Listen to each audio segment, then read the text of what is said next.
Hello students, welcome to my YouTube channel. This is KS Tutorial. So today we are going to study class 6 NCERT chapter 10 of history, that is building paintings and books. तो students मैं सबसे पहले आपको एक image दिखाना चाहती हूँ इस चैप्टर में आयरन पिलर की। ये है एक आयरन पिलर है, इसकी हम इमेज दिखा रहे हैं। देखिए आप लोग, देखिए आयरन पिलर, ठीक है। इसकी अब हम आयरन पिलर के बारे में यहाँ पे बात करते हैं। Iron pillar at Mehrauli Delhi is a remarkable example of the skill of Indian craftsperson. Okay students, मतलब कि एक आयरन पिलर जो कि मेहरौली में है, दिल्ली में, एक बहुत ही ज़्यादा रिमार्केबल एग्जाम्पल है स्किल क्राफ्ट्स पर्सनस का इंडिया का। ओके, तो ये आयरन का बना हुआ है। इसकी हाइट कम से कम 7.2 मीटर है। इसकी वेट 3 टन्स है, ठीक है। इसकी एक खासियत है कि इतने साल होने के बाद भी ये रेस्टलेस है, इसमें बिल्कुल भी जंग नहीं लगा है। ओके, और it was made about 1500 years ago, ठीक है। ये 1500 साल पहले बना हुआ है, ठीक है। ये पूरा आयरन पिलर ये 1500 साल पहले बना हुआ है, ठीक है। हम क्या बात करें आयरन पिलर की। आयरन पिलर जो कि ये मेहरौली में देखा गया है, दिल्ली में, ठीक है। एक ये स्किल क्राफ्ट पर्सनस का एक रिमार्केबल एग्जाम्पल है। इसकी हाइट लगभग 7.2 मीटर है और इसका वेट लगभग 3 टन्स है। ओके, और ये 1500 साल पहले बना हुआ था, ठीक। अब इस पिलर में बेसिकली माना गया है कि इस पिलर में एक नाम, इस पिलर ये इंस्क्रिप्शन हुई है। तो इंस्क्रिप्शन का क्या मतलब है कि एक तरीके से जो हार्ड सब्सटेंसेस में होते हैं या हार्ड सरफेसेस पे जो लिखी जाती है उन्हें हम इंस्क्रिप्शंस कहते हैं। ओके, और जो सॉफ्ट सरफेसेस पे लिखते हैं उन्हें हम मैन्यूस्क्रिप्ट्स कहते हैं, ठीक। तो ये हार्ड सरफेस पे लिखी गई है, इंस्क्रिप्शन है। इंस्क्रिप्शन का क्या मतलब है, जो छेनी हथौड़ी से लिखी जाए। ओके, तो दैट इज़ इंस्क्रिप्शन। ये हार्ड सरफेस में इसमें हमने देखा इंस्क्रिप्शन। अब यहाँ पे एक नाम समझ में आया है, चंद्रा। अब इसी चंद्रा को लेकर के कंट्रोवर्सी है कि अब ये कुछ लोग कहते हैं कि ये चंद्रगुप्त मौर्य हो सकते हैं या गुप्ता डायनेस्टी के चंद्रगुप्त फर्स्ट है या चंद्रगुप्त सेकेंड है। ओके, क्योंकि सिर्फ यहाँ पे एक चंद्र नाम ही मेंशन हुआ है इस पिलर में, ठीक है। और एक तरीके और सबसे बड़ी बात, सबसे बड़ी खासियत इसकी है कि इतने सालों में भी इसमें जंग नहीं लगा हुआ है। आप लोग देखिए, इसमें कहीं पे भी जंग नहीं लगा हुआ है, ठीक है। तो it has not rusted in all these years. तो ये चीज़ें हम देखेंगे आयरन पिलर के बारे में। Okay, so the iron pillar at Mehroli, Delhi is a remarkable example of the skill of Indian craft persons. It is made of iron, 7.2 meter high and weighs over 3 tons. It was made about 1500 years ago. ठीक है, ये 1500 साल पहले बना हुआ। We know that the date because there is an inscription on the pillar mentioning a ruler named Chandra who probably belong to the गुप्त dynasty, ठीक है। अब इस डेट से हमें पता चलता है, क्योंकि अब डेट कैसे हमने कंसिडर किया भाई कि 1500 साल पहले की, क्योंकि इसमें नाम देखा गया चंद्र का। अब चंद्र गुप्ता डायनेस्टी में मिलते हैं। अब ये चंद्रगुप्त फर्स्ट भी हो सकते हैं और चंद्रगुप्त सेकंड भी हो सकते हैं। ओके, एंड इसका एक अमेजिंग फैक्ट देखने को मिला है कि the pillar has not rusted through the centuries, ठीक है। इतने सालों से बना हुआ है, उसके बाद भी ये जो पिलर में रस्ट नहीं लगा हुआ है। मेटलर्जी क्या होती है बच्चों, तो ancient Indian metallurgists made major contributions to the metallurgical history of the world. Archaeological excavation have shown that the Harappans were master craftsmen and had knowledge of copper metallurgy, ठीक है। तो जो हमारी एंशेंट इंडियन मेटलर्जिस्ट थे उन्होंने काफ़ी काम किया है मेटलर्जिकल हिस्ट्री में। आर्कियोलॉजिकल एक्सकवेशन से पता चलता है कि हरप्पन्स जो थे वो कॉपर मेटलर्जी में मास्टर थे।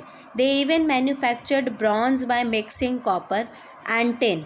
Okay, they even manufacturing bronze by mixing copper and tin, ठीक है। अब उन्होंने क्या किया था, ब्रॉन्ज भी बना लिया था कॉपर और टिन को मिला के, ठीक है। तो while the Harappans belong to the bronze age, their successors belong to the iron age, ठीक है। तो हम कह सकते हैं कि जो हरप्पन्स थे वो ब्रॉन्ज एज को बिलोंग करते थे और उनके बाद जो लोग आए वो आयरन एज को बिलोंग करते थे, ठीक है। तो India produced highly advance types of iron forged iron, wrought iron and cast iron, ठीक है। तो इंडिया में काफ़ी advance type of iron produce किया गया था, ठीक है, ब्रॉट आयरन और कास्ट आयरन, ठीक है। तो इंडिया में एंशिएंट इंडिया से ही हम देखते आ रहे हैं कि यहाँ पे मेटलर्जिकल हिस्ट्री हमारी काफ़ी एडवांस थी, आयरन पे काम काफ़ी ज़्यादा हुआ था, ठीक है। हड़प्पन्स ने देखो ब्रॉन्ज, कॉपर और टिन को मिलाकर ही बना लिया था। तो ये स्टोरी है मेटलर्जी की, okay. Next, buildings in bricks and stones. So the skill of our craft persons are also apparent in the buildings that have survived such as stupas. अब stupas की हम बात करते हैं। stupa का मतलब है mound, ठीक है, stupa का मतलब है mound. While there are several kinds of stupas, round and tall, big and small, ठीक है। तो यहाँ पे हमें देखते कई तरीके के स्टूपास हमें देखने को मिले, गोलाईदार, गोलेदार और लंबे, बड़े और छोटे, हर तरीके के हमें स्टूपास देखने को मिलते हैं, ठीक है। अब ये स्टूपा बेसिकली हमने ज़्यादातर देखा था बुद्धा में भी, ठीक है। तो बुद्धिज़्म के जब बारे में हमने पढ़ा तो सांची का जो स्टूपा था ज़्यादा फेमस हुआ था, ठीक है। तो ये चीज़ें हमने पहले पढ़ रखी हैं। अब बात करते हैं कि generally there is a small box placed at the centre और heart of the stupa. This में contain bodily remains such as teeth, bone or ashes of the Buddha or his followers or things they used as well as precious stones and coins. ठीक है, तो ये जो स्तूपा है बच्चों, अब हमने क्या देखा था स्तूपा, तो इस स्तूपा में ना सेंटर में मतलब एक स्तूपा बना देते थे। ये गोलाईदार देखिए इसकी इमेज, ये है स्तूपा, ठीक है, कुछ ऐसा, ठीक। तो कई तरीके के स्तूपा में देखने को मिले, गोल और लंबे, बड़े और छोटे, ठीक है। अब स्तूपा के सेंटर बीचों बीच में या हार्ट जिसे कह दें, वहाँ पे ना एक बॉक्स रखते थे और उस बॉक्स के अंदर जैसे टीथ हो गए, बोन्स हो गए या एशेज़ हो गई, राख हो गई डेड बॉडी की, ठीक है। तो बुद्धा की इन्होंने रखी थी और उसके बाद जो बुद्धा के फॉलोअर्स थे उनके भी इस एशेज़, टीथ, बोन से सब स्तूपा के अंदर रखते थे और जो उनकी प्रेशियस स्टोन्स होती थी, कॉइन्स होती थी, वो भी उन्हीं के साथ वो रख देते थे स्तूपा के अंदर, ठीक। And this box known as a relic casket was covered with earth, ठीक है। और इसी बॉक्स को रेलिक कास्केट कहते थे और ये अर्थ से इसको मिट्टी से कवर कर देते थे, ठीक। Later, a layer of mud brick or baked brick was added on top, and then the dome-like structure was sometimes covered with carved stone slabs. ठीक, अब फिर उसके बाद ये क्या करते थे, मड ब्रिक से या बेक्ड ब्रिक से उसके ऊपर टॉप में ऐड कर देते थे और एक डोम लाइक, यहाँ पे देखिए इमेज में डोम लाइक स्ट्रक्चर यहाँ पे बना हुआ है, ठीक है। अभी मैं दिखाती हूँ, ये देखिए, ये डोम लाइक स्ट्रक्चर देखिए इधर देखने को, इसके पीछे देखिए ये वाला, ठीक है, ये डोम लाइक स्ट्रक्चर यहाँ पे बना हुआ है, ठीक है। तो ऐसा ही कुछ कवर कर देते, बना देते थे और स्टोन के स्लैब्स लंबे लंबे पट्टेदार कुछ बना देते थे, ठीक। अब often a path known as the pradakshina path was led around the stupa. अब इसके चारों तरफ, ठीक है, इसके चारों तरफ एक पाथ बनाते थे जिसमें लोग चलते थे, उसी को हम क्या कहते थे, प्रदक्षिणा पथ, ठीक है, या प्रदक्षिणा पाथ, ठीक है. This was surrounded with railings. अब ये देखिए इसमें ये रेलिंग्स बनी हुई हैं, ये सब रेलिंग्स हैं, ठीक है, ये रेलिंग्स हैं, चारों तरफ से रेलिंग बना दिए जाते थे, ठीक है. और इसके एंट्रेंस में पाथ बनता था, एक गेटवे, देखिए ये गेटवे बना हुआ है, ये यहाँ पे देखिए ये पूरा बड़ा सा गेट है जिसके अंदर एंट्री होती थी, जिसके थ्रू एंट्री होती थी. और devotees walked around the stupa in a clockwise direction as a mark of devotion, ठीक. अब डिवोटीज़ क्या होते हैं, जो भक्त लोग होते थे, तो वो पता है चारों तरफ, जैसे हम लोग मंदिर के चारों फेरे लगाते हैं ना क्लॉकवाइज, वैसे स्तूपा के ये फेरे लगाते हैं क्लॉकवाइज डायरेक्शन में, ठीक है. Both railings and gateways were often decorated with sculptures, ठीक. ये जो रेलिंग्स होते थे, गेटवेज होते थे, ये छोटी छोटी मूर्तियों से और या डिज़ाइन बना बना के स्कल्पचर से इनको डेकोरेट किया जाता था, ओके. तो often a path known as a pradakshina path was laid around the stupa. This was surrounded with railings. Entrance to the path was through gateways. Devotees walked around the stupa in a clockwise direction as a mark of devotion. Both railings and gateways were often decorated with sculpture. Okay. Next अब हम बात करते हैं अमरावती की. This was a place where a magnificent stupa once existed. Amravati में हमने एक स्तूपा भी देखा, मैं अमरावती में भी स्तूपा देखा गया. Many of the stone carvings for decorating the stupa were made about 2000 years ago. तो कई सारे जो स्तूपा जो स्टोन कार्विंग से डेकोरेट किए गए हैं वो 2000 साल पहले ही ज़्यादातर बने हैं. ठीक है, ये जो स्तूपा की इमेज हमें देखने को मिल रही है ये सांची की स्तूपा है, मध्य प्रदेश में बनी हुई है और ये ब्रिक से प्रोबेबली बनी हुई है. ठीक है, इसको हमने अशोका में भी पढ़ा था, अशोका के चैप्टर में भी हमने देखा था. ठीक, और ये जो दिख रही है स्कल्पचर ये कहाँ की है? अमरावती की है. ठीक है, ये अमरावती की स्कल्पचर है, ये वाला अमरावती की है. ठीक है, और ये वाली जो हम देख रहे हैं ये वाला आप देखेंगे तो ये सांची की है जो कि मध्य प्रदेश में. ठीक, other buildings were hollowed out of rock to make artificial caves. Some of these were very elaborately decorated with sculptures and painted walls. ठीक है, कुछ जो बाकी बिल्डिंग्स होती थी वो अंदर से खोखली हॉलो होती थी और वो आर्टिफिशियल केव से बनी हुई होती थी. ठीक है, और कुछ स्कल्पचर और पेंटेड वॉल्स को पेंट करके स्कल्पचर से डेकोरेट की जाती थी. ठीक है, next sum of the earliest Hindu temples were also built at this time. इसी टाइम पे कई सारे पुराने हिंदू टेम्पल्स भी बनाए गए थे. डाइटीज़ जैसे किसके? विष्णु भगवान के, शिव भगवान के, दुर्गा माता के, जो लोग इनकी पूजा करते थे इनके कई सारे मंदिर भी उस टाइम बने थे. तो deities such as Vishnu, Shiva and Durga were worshipped in the shrines. ठीक है, तो इन मंदिरों में विष्णु, शिवा और दुर्गा की पूजा होती थी. ठीक, the most important part of the temple was the room known as the Garbhagriha, where the image of the chief deity was placed. It was here that priests performed religious rituals and devotees offered worship to the deity. अब गर्भगृह जो इनका important part होता है गर्भगृह, जैसे कि ये हमने मंदिर बनाया और इसका ये सेंटर पार्ट हो गया, ये इसे गर्भगृह कहते थे, जहाँ पे इनके डाइटीज़ की इमेज रखी जाती थी, फ़ोटो वगैरह रखती थी और यहीं पे जो पंडित होते थे या प्रीस्ट होते थे यहीं पे सारे रिचुअल्स परफॉर्म करते थे. इसी को गर्भगृह कहते हैं. ठीक है, often as at Bhitargaon a tower known as the shikhara या shikhar was built on the top of the Garbhagriha to mark this out as a sacred place. Building shikhars required careful paintings. Most temples also had a space known as the mandap. It was a hall where people could assemble. अब एक भीतर गाँव जो कि उत्तर प्रदेश में है ये गाँव, इसमें ये मंदिर देखिए बना हुआ है ये. ठीक है, और इसके ऊपर की अगर हम डिज़ाइन देखें तो ये शिखर जैसी है, इसको शिखर कह रहे हैं. ठीक है, ये शिखर है, इसको शिखर कहा गया. और कुछ कुछ में स्पेस बनाई जाती थी उसे हम क्या कहते थे? मंडप. उसे क्या कहते हैं? मंडप, जहाँ पे एक बड़ा सा हॉल होता था जहाँ पे लोग असेंबल होते थे, इकट्ठा होते थे. ठीक है, और पूजा पाठ करते थे या मंदिर के बारे में कुछ भी डिस्कशन होना होता था उसी असेंबली हॉल में करते थे, उसी को क्या कहते थे? मंडप.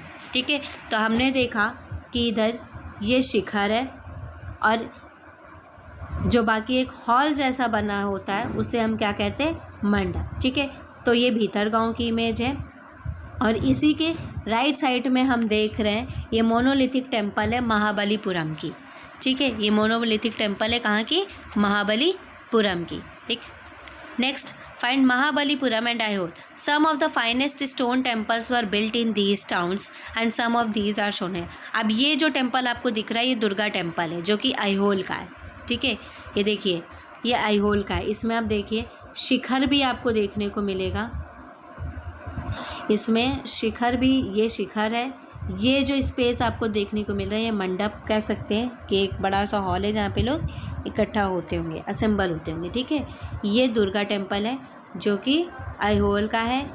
ये तुम्हारा ये मोनोलिथिक टेम्पल है जो कि महाबलीपुरम में मिला और इसमें देखिए शिखर के साथ हमें देखने को मिला उत्तर प्रदेश भीतरगांव में.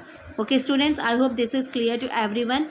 If you have any doubt you can ask from me. Okay, so let's start. How were stupas and temples built? कैसे स्टूपास और टेम्पल्स बने?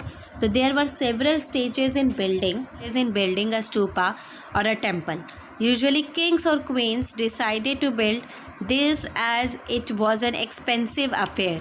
First, good quality stone had to be found, quarried and transported to the place that was often carefully chosen for the new building.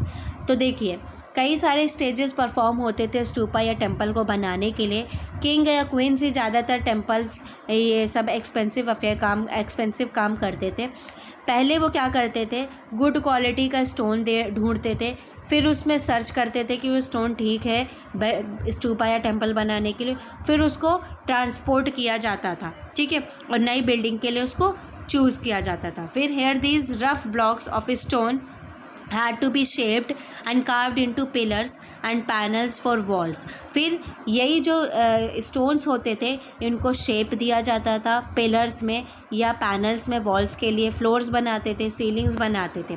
And then these had to be placed in a precisely the right position. और फिर उसको एक उसके अपनी right position में उसको fix कर दिया जाता था, ठीक है. जैसे कि एक इमेज हमें देखने को मिली है, ये जैन मोनेस्ट्री की है उड़ीसा की, ठीक है. यहाँ पे देखिए ये टू स्टोरी बिल्डिंग है जो कि रॉक सरफेसेस से बनी हुई है, ठीक है. ये 2 स्टोरी बिल्डिंग है, एक ये स्टोरी और एक ये देखिए कैसे पिलर्स इसमें बनाए, ये ऊपर से ये पत्थर लगाया हुआ रॉक्स, ठीक है बच्चों. Sorry, I hope this is clear, ठीक है. तो कुछ ऐसी चीज़ें ऐसे बनते थे. Kings and queens probably spent money from their treasury to pay the craft person who worked to build these splendid structures. अब देखिए जो किंग्स और क्वींस होते थे ये अपने खजाने से, अपने ट्रेजरी से ये क्राफ्ट पर्सनस को पे करते थे और ज़्यादा से ज़्यादा रुपए वही खर्चा करते थे और अच्छे से अच्छे टेम्पल और स्तूपा बनवाते थे, ठीक. Besides, when devotees came to visit the temple or the stupa, they often brought gifts which were used to decorate the buildings, ठीक है. अब जो लोग आते थे टेम्पल या स्तूपा में पूजा करने तो गिफ्ट भी लेकर आते थे जैसे बिल्डिंग्स को डेकोरेट करने के लिए. For example, an association of ivory workers paid for one of the beautiful gateways at Sanchi, ठीक है. तो एक एग्जांपल है यहाँ पे आइवोरी वर्कर्स का, उनको पे किया गया ब्यूटीफुल गेटवे एट सांची, ठीक है, सांची में, ठीक है, एक ब्यूटीफुल गेटवे दिया गया था, ठीक. अब among the others who paid for decoration were merchants. तो जो मतलब डेकोरेशन के लिए जो पे किए जाते थे जैसे कि मर्चेंट्स होते थे, फार्मर्स होते थे, गार्लैंड्स हो गए, मेकर्स हो गए, परफ्यूमर्स हो गए, स्मिथ्स हो गए और कई हंड्रेड्स ऑफ मेंस हो गए, विमेंस हो गई जो इसमें काम करती थी. इन सब के नाम पिलर्स में इंस्क्राइब भी किए गए, रेलिंग्स में भी लिखे गए इनके नाम और वॉल्स में भी लिखे गए हैं इनके नाम. ओके. तो ये सबके नाम जो इन लोगों ने काम किया, जिन लोगों ने, इनके सबके नाम इंस्क्राइब कर दिए जाते थे पिलर्स में, रेलिंग्स में और वॉल्स में. So when you get a chance to visit any of these buildings, remember how several hundreds of people probably worked to construct and decorate them, ठीक है. तो जब भी आपको मौका मिले आप इन जगहों में जाइए, इन बिल्डिंग्स में जाइए, क्योंकि आपकी हिस्टोरिकल चीज़ें आपको देखनी चाहिए, घूमना चाहिए और याद करिए कि कितने लोगों ने इसको बनाने में, डेकोरेट करने में अपना सहयोग किया होगा, ठीक है, अपना योगदान दिया होगा, ठीक है स्टूडेंट्स, ठीक. तो अब हम बात करते हैं पेंटिंग्स की. आई होप यहाँ तक आपको क्लियर हो गया होगा, ठीक है. स्तूपा के बारे में सारी चीज़ें समझ में आ गई होंगी, टेम्पल्स कैसे बनाए गए, स्तूपास कैसे बनाए गए, ये सारी चीज़ें आपको समझ में आ गई होंगी. अब हम बात करते हैं पेंटिंग्स की. तो अजंता में एक पेंटिंग मिली है अजंता से. This is a place where several caves were hollowed out of the hills over centuries, ठीक है. अजंता में एक ऐसी जगह है, अजंता एक ऐसी जगह है जहाँ पे कई सारी केव्स हमें देखने को मिली, लेकिन वो हॉलो थी, हिल्स में बनी हुई है, ठीक है, कई सेंचुरीज तक वो हॉलो थी. So most of these were monasteries for Buddhist monks and some of them were decorated with paintings, ठीक है. तो ज़्यादातर उनमें से मोनास्ट्रीज थी जो बुद्धिस्ट मॉन्क्स के लिए बनाई गई थी और कुछ उसमें से पेंटिंग्स से डेकोरेट की गई थी, ठीक है. यहाँ पे कुछ एग्जाम्पल्स हैं. Here are some examples. As the caves are dark inside, most of these paintings were done in the light of torches, ठीक है. तो यहाँ पे एक एग्जाम्पल दिया है कि जो केव्स होते थे, गुफाएं होती थी, अंदर से बहुत अंधेरा रहता था, तो पता है टॉर्च की लाइट में उन्होंने पेंटिंग की इनके अंदर, ठीक है.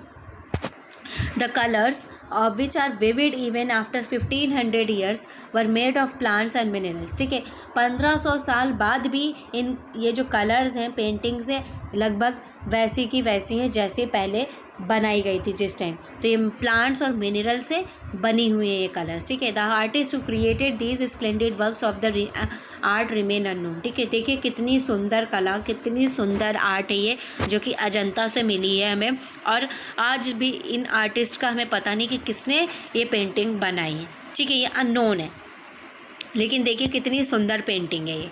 ठीक है, ये हमें अजंता से मिली हुई है। Okay student, I hope this is clear to everyone. Okay, आज का चैप्टर हम यहीं तक पढ़ाएंगे, पेंटिंग्स तक। Next topic the world of books हम कल स्टार्ट करते हैं। तब तक जहाँ तक मैंने पढ़ा दिया है उतना रीड कर लीजिएगा, कोई भी डाउट हो तो मुझसे पूछ लीजिएगा। Okay students, so okay students, so take care and bye bye and subscribe my channel for further